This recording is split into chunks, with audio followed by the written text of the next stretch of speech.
Please be seated for just a few moments. At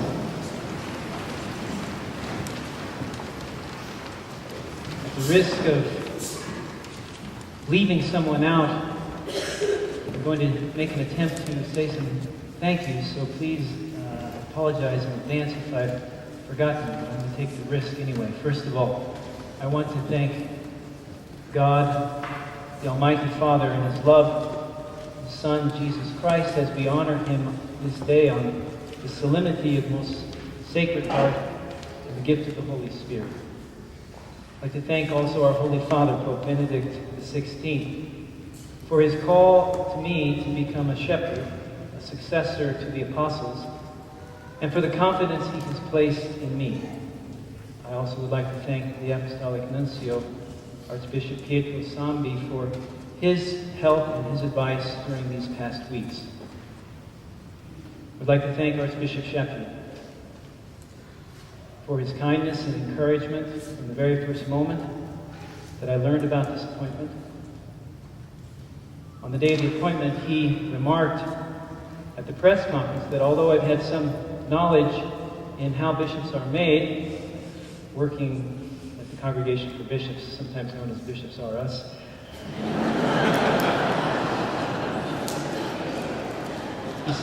he said that I had had no experience in being a bishop.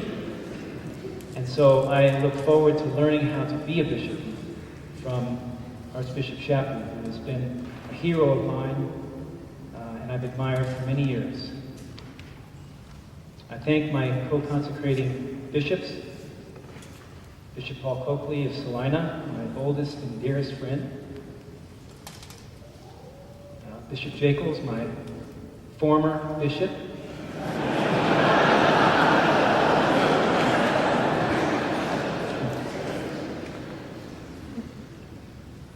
to my two chaplains, Father Jerry Baker, another old friend from over 30 years, Monsignor Friar, the rector of this basilica, this cathedral, and to all the bishops who came to join me on this day, who some have to leave right after the ceremony for obligations in their own diocese.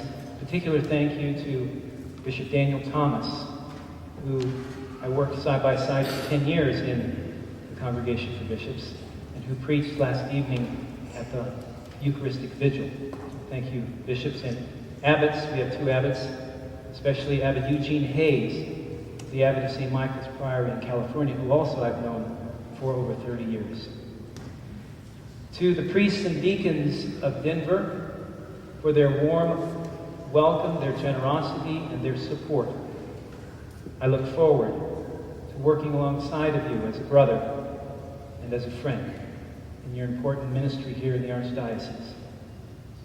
To my dear brother priests of Wichita, who have turned out in such great numbers, I'll miss you, but I'll depend upon your prayers, and I will promise you my prayers as we both continue to work in the vineyard of the Lord.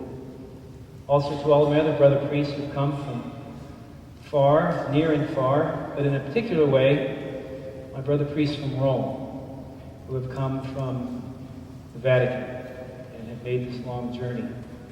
Some bringing this crozier, came in the nick of time. This crozier arrived about 2 hours ago. It was stuck up in the airport in Minneapolis-St. Paul, but it arrived.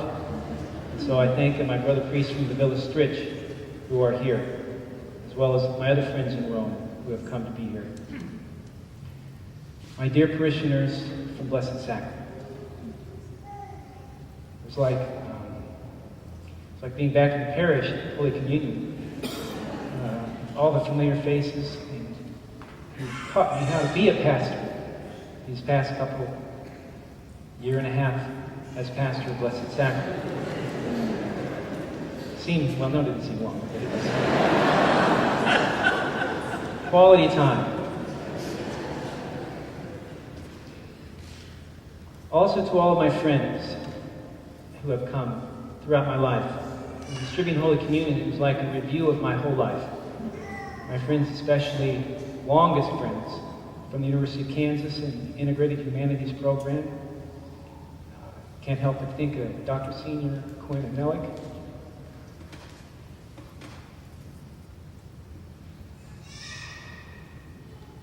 who led us and guided us in those early years and led us to the truth and goodness and beauty. And many are here today, and I thank you. I want to also thank my spiritual director from Rome, Father Alois Felder, who is a member of the spiritual family of the work, who I've been associated with for 30 years. He is an Austrian priest who, representing the spiritual family of the work, which is a new form of consecrated life.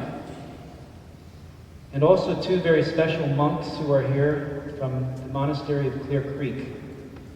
Brother Joseph Marie, who looks after the farm and the sheep, who is a true shepherd, and a classmate of mine from the University of Kansas, and also Father Philip Anderson, the prior of Clear Creek, who were both in France for many years before they were sent to the United States to found a new monastery as pioneer monks in 1999.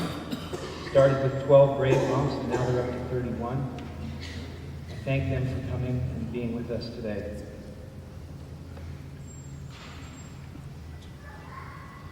My friends from the University of Dallas, who are here in great numbers, faculty members, as well as my former students, who I met in Rome as chaplain for 6.5 years, and who were a large part of my life. Great memories of those years in Rome, and I'm grateful for their presence here today.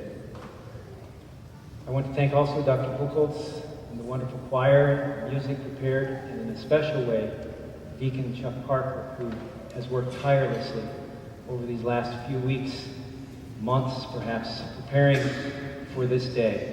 And what a blessing he is to the Archdiocese.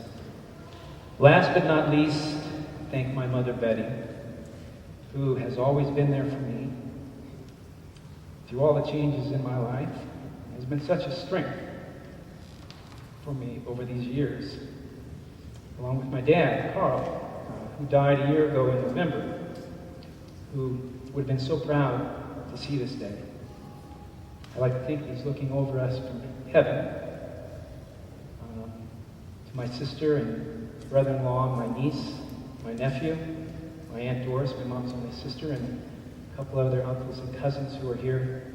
I'm so grateful for your presence. The chalice that Archbishop Chaput used during this Mass was my first Mass chalice, and it was recently restored, and I placed in the base of the chalice the wedding band, my father, and the diamonds from my mother's wedding ring. This is the first time it has been used.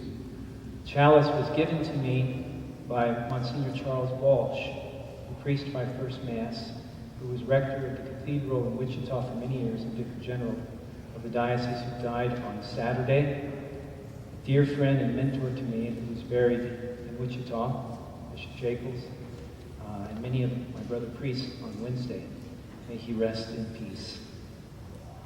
If I've forgotten anybody, I'm sorry. Please continue to pray for me, and God bless you.